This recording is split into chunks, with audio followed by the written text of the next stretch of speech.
এজন্য আল্লাহ বলেছেন দুনিয়াতে যত নিয়ামত আছে সুম্মা লাতুসআলুন্না ইয়াওমাইদিন আনিন নাঈম, অতঃপর কিয়ামতের দিন তোমাদেরকে সকল নিয়ামত সম্পর্কে জিজ্ঞেস করা হবে। যেহেতু আল্লাহ তাআলা সকল নিয়ামত সম্পর্কে জিজ্ঞেস করবে, সেহেতু আল্লাহর নিয়ামতগুলো আল্লাহর পথে ব্যবহার করার দরকার আছে না নাই? আলোচনার শুরুতেই বলেছিলাম আল্লাহ সবকিছু বানিয়েছেন মানুষের জন্য, আর মানুষকে আল্লাহ বানিয়েছেন কার গোলামের জন্য? আসতে বলবেন না, জোরে বলেন কার গোলামের জন্য? তাহলে আমরা এই দুনিয়ার পিছু পিছু ঘুরবো, নাকি আমরা আখিরাতমুখী জীবন গঠন করব? আখিরাতমুখী জীবন গঠন করার শিক্ষা হলো সূরা তাকাসুরের শিক্ষা। এজন্য আল্লাহ বলেছেন আল্লাহুকুমুত তাকাসুরু হাত্তা যুরতুমুল মাকাবিরা কাল্লা সাওফা তা'লামুনা থুম্মা কাল্লা সাওফা তা'লামুন কাল্লা লাউ তা'লামুনা ইলমাল ইয়াকিনি লাতারাউন্নাল জাহিমা থুম্মা লাতারাউন্নাহা আইনাল ইয়াকিন থুম্মা লাতুসআলুন্না ইয়াওমাইযিন আনিন নাঈম। প্রাচুর্যের প্রতিযোগিতা তোমাদেরকে মোহের মধ্যে ফেলে রেখেছে। এই মোহে থাকতে থাকতে তোমরা কবর পর্যন্ত পৌঁছে গেলে কাল্লা সাউফা তা'লামুন, কখনো নয়। যদি তোমরা জানতে বুঝতে, সুম্মা কাল্লা সাউফা তা'লামুন, অতঃপর কখনো নয় যদি তোমরা জানতে বুঝতে এর পরিণাম কত ভয়াবহ হবে, তাহলে তোমরা এভাবে আখিরাতকে ভুলে দুনিয়ার পিছে লেগে থাকতে না। এরপরে আল্লাহ বলছেন কাল্লা লাউ তা'লামুনা ইলমাল ইয়াকিন, কখনো নয় যদি চাক্ষুষ জ্ঞানের ভিত্তিতে তোমরা এটা জানতে, এমনটা করতে না। লাতারাউন্নাল জাহিম, শোনো, যারা এভাবে আখিরাতকে ভুলে দুনিয়াবি কাজে ব্যস্ত হয়ে আখিরাতের কাজ করো না। দেখা যায় দুনিয়ার কাজ করতে করতে আখিরাতের কাজ, নামাজটাও ঠিক মতো পড়ে না, এমন মানুষ আছে না নাই? জুড়ে বলেন আছে না নাই? নামাজের টাইমে নামাজ নাই, দুনিয়ার কাজে ব্যস্ত। আমরা নামাজে গেলে খুশি হন কে? জুড়ে বলেন কে? আর নামাজে না গেলে খুশি হয় কে? ভালোই বলছেন। এখন বলেন তো, আপনারা 5 ওয়াক্ত নামাজের টাইমে শয়তানকে খুশি করবেন না আল্লাহকে খুশি করবেন? যারা বললেন না তারা কি শয়তান থেকে খেলাফত নিছেন নাকি? 5 ওয়াক্ত নামাজে গেলে খুশি হন কে? না গেলে খুশি হয় কে? তাহলে আমরা খুশি করব কাকে? আল্লাহকে খুশি করতে হলে আমরা নামাজ ছাড়বো না আদায় করব? জোরে বলেন ছাড়বো না আদায় করব? তাহলে আজকের এই মাহফিলে কি আমরা এই ওয়াদাটুকু করতে পারি যে আমরা কোনোদিন আর নামাজ ছাড়বো না, মৃত্যুর আগ পর্যন্ত আমরা 5 ওয়াক্ত নামাজ মসজিদে এসে জামাতের সাথে আদায় করব? কারা কারা রাজি আছেন? 2টা হাত আল্লাহরে দেখান তো। মাশাআল্লাহ, মাশাআল্লাহ। আল্লাহ সবার হাত কবুল করেন, বলেন আমিন। আল্লাহ বলছেন লাতারাউন্নাল জাহিম, এভাবে যদি তোমরা আখিরাত ভুলে যাও অবশ্যই জাহান্নাম দেখবে। থুম্মা লাতারাউন্নাহা আইনাল ইয়াকিন, ইয়াকিনের ভিত্তিতে চাক্ষুষ ভাবে তোমরা এই জাহান্নাম দেখবে। আর সেই দিন এমন এক দিন হবে, থুম্মা লাতুসআলুন্না ইয়াওমাইযিন আনিন নাঈম, তোমাদেরকে প্রত্যেকটি নিয়ামতের ব্যাপারে যিনি জিজ্ঞাসিত করবেন, জোরে বলেন তো তিনি কি? তাহলে আমাদেরকে আল্লাহ যে নিয়ামত দিয়েছেন, এই নিয়ামত সম্পর্কে আল্লাহ যেহেতু জিজ্ঞেস করবে, এই যে হাদিসে এসেছে 5টা প্রশ্নের জবাব না দিয়ে কেউ এক কদম নড়তে পারবে না। আন উমরিহি ফিমা আফনাহু, আল্লাহ বলবেন তোমার জীবন যে দিলাম, জীবন কোথায় কেমনে কাটিয়েছো বলো। ওয়া আন শাবাবিহি ফিমা আবলাহু, যৌবনকাল কিভাবে কাটিয়েছো।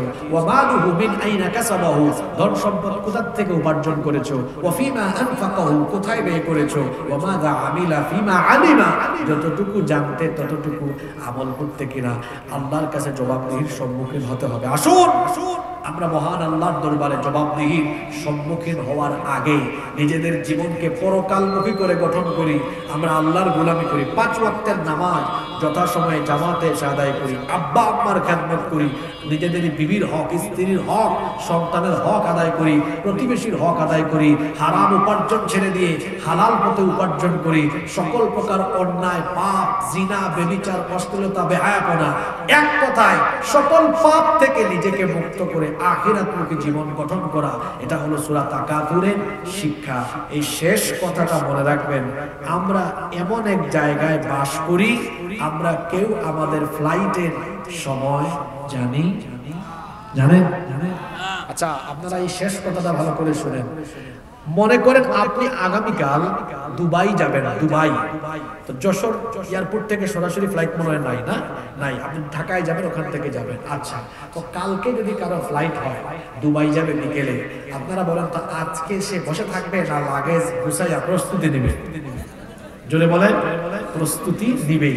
তাহলে দেখেন আপনারা, আগামীকাল একজন ব্যক্তি দুবাই যাবে, সে আজকে প্রস্তুতি নিয়েছে, সে জানে কালকে যাবে। আমার দুঃখ লাগে কোন জায়গায় জানেন? এই মানুষগুলো কেউ জানে না সে কখন মরবে। দুবাই যাবে, তার ফ্লাইটের টাইম জেনে লাগেজ গুছাইয়া প্রস্তুতি নেয়, আর সে জানেও না 5 সেকেন্ড পরে মরতে পারে, তাও তার আখিরাতের কোনো প্রস্তুতি নাই। ইন্না লিল্লাহি ওয়া ইন্না ইলাইহি। কথা কি বলছি বুঝতে পারছেন? কালকে দুবাই যাবে, বিকাল 3টায় ফ্লাইট, জেনে আজকে লাগেজ গুছাইয়া সব প্রস্তুতি নিয়েছে। ও ভাই, আপনি তো আগামী 1 মিনিট পরে মারা যেতে পারেন, আমিও মারা যেতে পারি। প্রশ্ন হলো, দুবাই যাওয়ার আগের রাতে যদি এত প্রস্তুতি থাকে, মরবেন কখন জানেন না? আজকে রাত জীবনের শেষ রাত হতে পারে। নিজের বিবেককে প্রশ্ন করেন তো, আজকেই যদি আল্লাহর কাছে চলে যায়, কি প্রস্তুতি নিয়েছিলাম আমি? এমনকি এশার নামাজ কাজা কইরা অনেক কুতুব এখানে ওয়াজ শুনতে বসছে। কারণ আমার দেশে বহু মানুষ আছে, এরা নামাজ যেদিকে যায় যাক, ওয়াজ ঠিক রাখে। আসিয়েন না ভাই, এরকম হয় না? এটা বুঝাতে চাচ্ছি। এই জন্য আমি আপনাদেরকে জাস্ট এটা বুঝাতে চাচ্ছি যে আসলে আমাদের আখিরাতের কোনো প্রস্তুতি নাই। সূরা তাকাসুর আমাদেরকে শিক্ষা দিচ্ছে, সব সময় নিজেকে আখিরাতের প্রস্তুতির জন্য নিজেকে গড়ে দিল, আখিরাতের জন্য নিজেকে প্রস্তুত রাখো।